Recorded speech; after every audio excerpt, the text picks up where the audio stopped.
Hey guys. How are you? My name's Katie. I'm good. I do comfort zone challenges here in Austin to help people kind of do all the things you're talking about, like finding themselves and getting unstuck. And Gary, I want to say thank you so much for directly addressing parents, because I know a lot of people laugh when you talk about statistics about people still living in high school, but in my personal experience and with the therapist I talk to, like 90% of people are actually still trapped in their childhoods. And it's not funny because they're shaming their children. You're preaching. Yeah. Like I am super about this subject, and like I'm making a lot of, listen, I read my DMs and emails. I'm making a lot of parents uncomfortable out there, and that's probably the thing I'm most proud of in the world. Amen.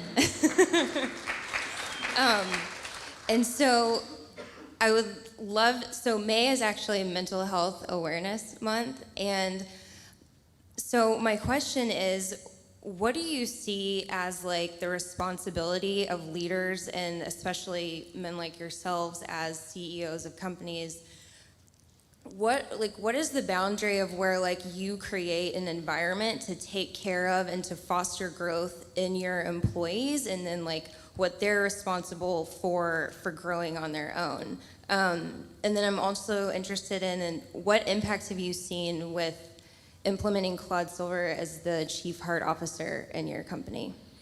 So I'll take that. So the second part, like everything, when you create something like a Chief Heart Officer, you're telling your 900 employees, like we really, like this is not HR, right? Like I use communication and strategies and packaging and merchandising to get across points. And so I'm unbelievably proud of like the culture inside of Vayner, and I think something like that maneuver has really helped. And like Claude spends her time on the offense, not the defense, and HR is usually defense, right? Like we're literally looking at Slack channels where people make a snarky comment about something and investigating it if that's actually like somebody who's like actually frustrated about something and using that thing. So like we're really in it. The impact is enormous. As far as and I'll let Aubrey answer for himself, as far as the responsibility, I think that's a very scary line that I think a lot about, which is I'm passionate about accountability.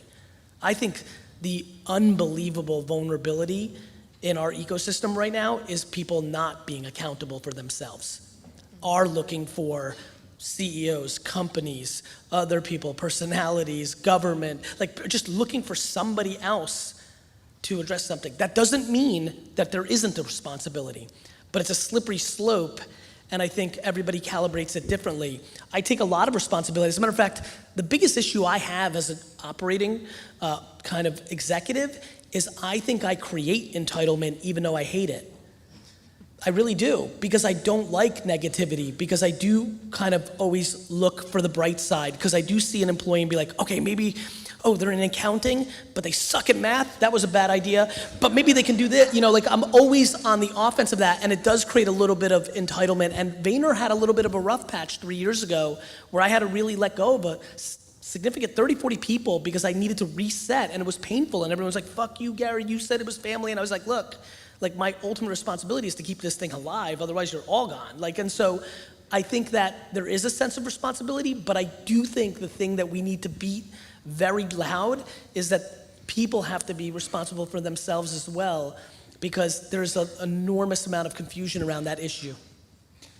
The way I look at it is I try to run a positive balance in the bank of reciprocity, right? So, and when you do that, you just give first. You just give every opportunity first. And then you see and you observe and you see what comes back.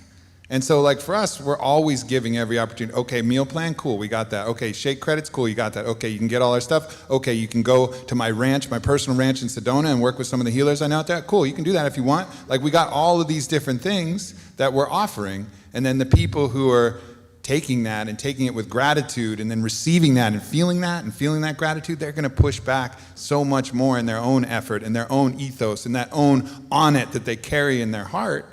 And so that's the way. And then if it doesn't come back, then you have to take a look and say, either talk to them and be like, hey, it's not coming back. What's going on? How you feeling? And then otherwise, then the spirit and the ethos and the health of the organism, as Gary was saying, has to come first, and you have to have that discretion. This is a keeping up with the Joneses issue. Parents use their kids as product to look good to other parents. Yeah. This is a keeping up with the Joneses issue. This is why I'm on it.